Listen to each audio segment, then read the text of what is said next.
বন্ধুরা, আজকে লাঞ্চে আমার হচ্ছে মিক্সড ফ্রাইড রাইস। এতে আছে চিকেন, এতে আছে চিংড়ি, এতে আছে ডিম, আর আছে পেঁয়াজ, কাঁচা লঙ্কা। দেখো আমি লাল আর সবুজ দু রকমই কাঁচা লঙ্কা দিয়েছি, দেখতে কত ভালো লাগছে। তোমরা কতটা দেখতে পাচ্ছ জানি না। তো এটা হচ্ছে মিক্সড ফ্রাইড রাইস, আর এটা হচ্ছে চিকেন কোরমা। চিকেন কোরমাটা আমার পুরো রেডি হয়ে গেছে, নামিয়ে নেবো। আর এদিকে আছে চিকেন পকোড়া। শুধু এই রাইস এখন খাবারটা বাড়া অবধি সময়, আর কিছুই নেই, তারপরে খাওয়া শুরু হয়ে যাবে। তো বন্ধুরা, বাড়িতে এইভাবেই মিক্সড ফ্রাইড রাইস করে খাবে।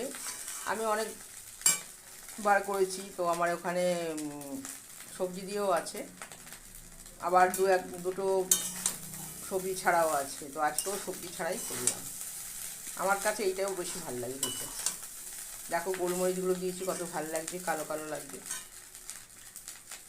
চলো এবার থাল পরিবেশন করে ফেলি। দেখো বন্ধুরা, খাবারটা বেড়ে ফেললাম, খাবারটা আমার রেডি। এই দেখো চিকেন কোরমা, চিকেন পকোড়া, আর হচ্ছে মিক্সড ফ্রাইড রাইস, আর হচ্ছে আমটাও কেটে দিয়ে দিলাম। তো বন্ধুরা, আজকে হচ্ছে এটা আমার লাঞ্চ। রাইসটা দেখো কত সুন্দর হয়েছে।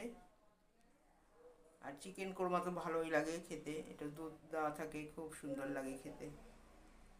চলো এবার খাওয়া শুরু করা যাবে। নমস্কার বন্ধুরা, সবাই খুব ভালো থাকো। দেখা হবে আবার একটা নতুন ডিলের সাথে। ততক্ষণের জন্য টাটা।